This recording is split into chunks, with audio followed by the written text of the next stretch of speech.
जीवन चलने का नाम, चलते रहो सुबह हो शाम। जीवन चलने का नाम, चलते रहो। जी हाँ, जीवन चलने का नाम, चलते रहो सुबह शाम।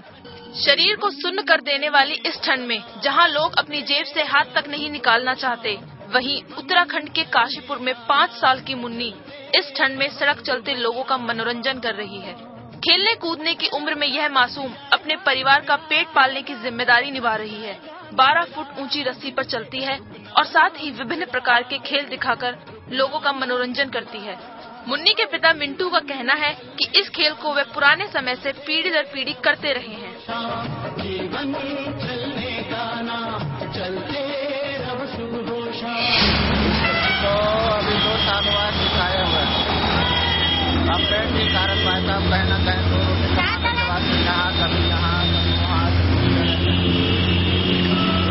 रोड पे लगा लेते हैं, मार्केट पे लगा लेते हैं, गली पे लगा लेते हैं। जिसका मृत्यु हुआ है खुशी का दान महाकल्याण है। ये हमारा धंधा पूरा पुरखा से आ रही है। इसको हम लोग छोड़ नहीं सकते भाई साहब। मुन्नी को खेलने की उम्र में रस्सी पर चलना और किताबों के स्थान पर कटोरा तो उसके माँ बाप ने दे दिया, लेकिन खुलेआम सड़क पर पैसे मांगती मुन्नी बाल मजदूरी के दायरे में भी नहीं आती। इसीलिए शायद प्रशासन और उसके नुमाइंदा की नजर इस मासूम पर नहीं पड़ी। ये हमारे संज्ञान में नहीं है, लेकिन इस प्रकार के मामलों में प्रशासन के द्वारा कोई अनुमति नहीं दी जाती है, पूर्व में भी नहीं दी जाती रही है। यदि ऐसे मामले संज्ञान में आते हैं तो उसको दिखलवा दिया जाएगा और यदि यह अवैधानिक पाया गया तो श्रम कानून के अंतर्गत इसमें कार्रवाई की जा सकती है। जहां केंद्र व राज्य सरकार बच्चों को शिक्षा देने के नाम पर करोड़ों खर्च कर बड़े बड़े दावे करती है, वहीं इस तरह के बच्चों को देखकर सरकार के सारे दावे खोखले साबित होते हैं। आवश्यकता है ऐसे माता पिता की मजदूरी का उचित प्रबंध करने की, जिससे वे अपने बच्चों को स्कूल भेज सकें और भविष्य में फिर कोई दूसरी मुन्नी रस्सी पर चलने को मजबूर न हो। उजली उजली भोर सुनाती चुतले चुतले बोल, अंधकार में सूरज बैठा अपनी गठड़ी खोल। समय से हाथ मिला मित्रा, के चलता रहे चरण मित्रा। जीवन चलने का नाम, चलते रहो सुबह हो शाम। जी हाँ, ये है मेरठ के यमले पगले और दीवाने। आज इनको गुस्सा है यमला पगला दीवाने के प्रमोशन के लिए धर्मेंद्र, सनी और बॉबी के मेरठ न आने पर। लेकिन जब वे किसी कारण मेरठ नहीं आए तो मेरठ के यमले पगले और दीवानों का गुस्सा आयोजकों द्वारा लगाए गए साजों और सामानों को तोड़फोड़ कर निकला। यहाँ पे इन्हें पता लगा था, मेरे दोस्त ने फोन किया कि धर्मेंद्र और सनी देओल आ रहे हैं, तो बचपन से बहुत बड़े फैन थे उनके, सोची देखेंगे जाकर। अब पता लगा पूरी रात के चले हुए सुबह सुबह पहुंचे तो यहाँ कोई भी नहीं मिला, तो बड़ा मतलब दुख हुआ। दूर से चल के आए, जॉब वॉब छोड़ के आए, धर्मेंद्र को देखना था सब कुछ। ये सुपर टैक है, इतने अपनी पब्लिसिटी कर ली, मिला कुछ नहीं, आई से कुछ भी।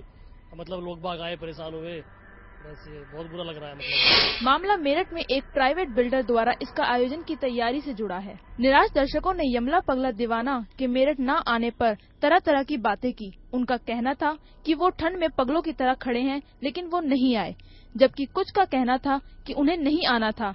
इन लोगों ने केवल अपना प्रोपोगंडा करने के लिए यह सब किया था। भैया हमें ऐसा लगता है सब मार्केटिंग का फंडा है, बस जनता को बेवकूफ बनाया गया। कोई यहाँ आना नहीं था, केवल एक ढोंग रचा गया जानबूझकर। मेरठ के यमले पगले दीवानों से आयोजक इतना डर गए थे कि उन्हें अपनी व अपनी दफ्तर की सुरक्षा के लिए पुलिस का सहारा लेना पड़ा। इसके लिए तो ये परिस्थिति को दोषी मानते हैं हम। हमें तो नहीं लगता कि ऐसा कुछ है। भाई कोई इतना पैसा लगा रहा है, इतना तैयारी करी है, किसी ने इतना अच्छे तरीके से इतना सम्मान मिला, लेकिन अगर ऐसा हुआ है तो कोई ना कोई वजह तो होगी। इन्हें सबको बुरा लगा और हमें भी कि वो नहीं आए, लेकिन दुख इस बात का है कि ये किस तरह के फैन हैं कि एक तरफ तो आप उनके फैन बन के उनके लिए आ रहे हो, और अगर उनकी कोई प्रॉब्लम हो गई, हर आदमी की कुछ न कुछ प्रॉब्लम हो सकती है, और अगर वो नहीं आ पाए तो उसके लिए इतनी बदतमीजी करके क्या दिखा रहे हैं कि पोस्टर फाड़ रहे हो और दूसरा जो कंपनी वाला है उसका नुकसान कर रहे हो, उससे इन्हें क्या मिलेगा। उत्तर भारत में शीत लहर का प्रकोप जारी है। जम्मू कश्मीर में झीलें जम चुकी हैं और लेह का तापमान 0 से 23 डिग्री नीचे पहुंच गया है। जम्मू ने ठंड के मामले में अपना 20 साल का रिकॉर्ड तोड़ दिया। हिमाचल में भी पहाड़ बर्फ से लदे हुए हैं।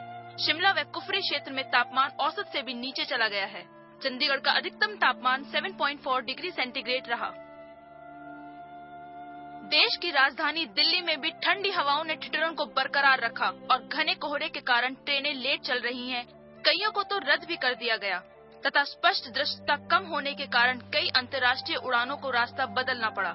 उत्तर प्रदेश में भी अब तक ठंड के कारण 84 मौतें हो चुकी हैं। ठंड से बचने के लिए लोग गर्म कपड़ों को अधिक से अधिक पहनकर अलाव जलाकर ठंड भगाने का प्रयास कर रहे हैं। सर्दी को दूर करने के लिए चाय की दुकानों पर भीड़ देखी जा सकती है। बाहर यूपी की दबंग पुलिस अपने गुडवर की खातिर निर्दोषों का एनकाउंटर करती है और निर्दोषों को जेल भिजवाती है। ऐसा ही एक मामला कानपुर के चर्चित दिव्या रेप हत्याकांड में है। पुलिस ने किस तरह एक निर्दोष को बलि का बकरा बनाया और उससे मार पीट कर जबरदस्ती दिव्या का रेप को बुलवाया, इसका खुलासा आज तब हुआ जब 3 महीने बाद जेल से निर्दोष रिहा हुआ। इस निर्दोष मुन्ना को पुलिस ने मुख्य आरोपी बताते हुए 8 अक्टूबर को जेल भेज दिया था, लेकिन शासन द्वारा मामले की जांच सीबीसीआईडी को सौंप दी गई। सीबीसीआईडी ने इस जांच में पाया कि मुन्ना निर्दोष है। सर इतनी मार पड़ी थी तो इसलिए हमको कहना पड़ा रहा। 3 दिन तक तो बाहर जलते रहे, चौथी नहीं जल पाए थे। धन्यवाद देता हूँ अपने वकील साहब को, धन्यवाद देता हूँ कि हमको निर्दोष व्यक्ति को फांसी के फंदे से बचा लिया। 27 सितंबर को कानपुर के ज्ञान भारती स्थली स्कूल में दिव्या के साथ हुई घटना में कानपुर पुलिस ने दिव्या के पड़ोस में रहने वाले मुन्ना को मार पीट कर फर्जी तरीके से मुलजिम बनाकर जेल भेज दिया था और तब पुलिस ने मुन्ना को ही दिव्या कांड का मुख्य आरोपी बताते हुए वाहवाही लूटी थी। इसको पहले इसको प्राइम एक्यूज बनाया था दिव्या कांड में और सारा जो सिविल पुलिस है इसका कहना ये था कि इसने इनके साथ दिव्या के साथ जो लड़की 11 साल की है उसके साथ इसने बलात्कार किया और कई समय से कर रहा था और बाद में इसके साथ इसने गोलियां खिलाई, इसलिए बाद में ब्लीडिंग हुई। लेकिन बाद में जब सीबीसीआईडी की जांच हुई उसमें बलात्कार की बात तो गलत पाई गई और इसके अलावा सीबीसीआईडी ने भी उसमें 377 लगाई क्योंकि जो पोस्टमार्टम है उसमें एनल इंटरकोर्स की घटना आ रही थी और जो बाकी रेप के कोई एविडेंस मिल नहीं रहे थे। बाद में सीबीसीआईडी ने भी इस बात पे पाया कि इसका कहीं पर कोई इन्वॉल्वमेंट नहीं है। जेल से रिहा होने पर मुन्ना अपने परिजनों से लिपट कर रोने लगा। साथ ही उसने पुलिस के बेइंतहा जुल्मों की कहानी भी मीडिया के सामने रखी। बैठाल के ये गांठियों पे, पंजों में और नाखून पे डंडा रख के वो पुलिस वाले दबाते थे। सर वो यही कहते थे कि कहो तुमको कुछ नहीं होगा, कह दो कुछ नहीं होगा कि हमने इस लड़की के साथ बलात्कार किया। तो हमने कहा हम ऐसा किए नहीं सर, हम बेगुनाह गांव में थे, यहाँ थे नहीं कानपुर में, हम गरीब आदमी है, अपना परिवार में तिरपाल डाले रह रहे हैं बाढ़ में। कल्याणपुर थाने के पीछे जो खाली कॉलोनी है दिन भर वहाँ रखते थे, कोई मतलब मीडिया वाले देख न पाए, बता न पाए और कभी इंदिरा चौकी में रखते थे, रात में कल्याणपुर थाने में रखते थे। जब बेहोश हो जाते थे मार मार के तो हमको एक दिन अस्पताल में भी ले गए थे, 3-4 इंजेक्शन लगे थे घंटे भर वहाँ। वहीं मुन्ना के वकील ने भी मीडिया का धन्यवाद देते हुए कहा कि पूरे मामले में मीडिया की वजह से मुन्ना निर्दोष साबित हो सका। जाने कितने मुन्ना निर्दोष अपने ऊपर जुर्म कबूल कर लेते हैं और जेलों में पड़े रहते हैं। ये आप सब की एक मुहिम थी जिससे कि एक गरीब जो कुछ भी करने के लिए सक्षम नहीं आपके सामने खड़ा है, बिल्कुल उन सबके खिलाफ करेंगे। कल को ये मैसेज जाए, दोषी व्यक्ति को तो आप दंड दें, लेकिन आप एक निर्दोष व्यक्ति को अगर आप लोगों ने ना ये मुहिम छेड़ी होती तो इसके ऊपर तो सब कुछ हो गया होता और ये आजीवन कारावास की सजा तक पहुंच जाता।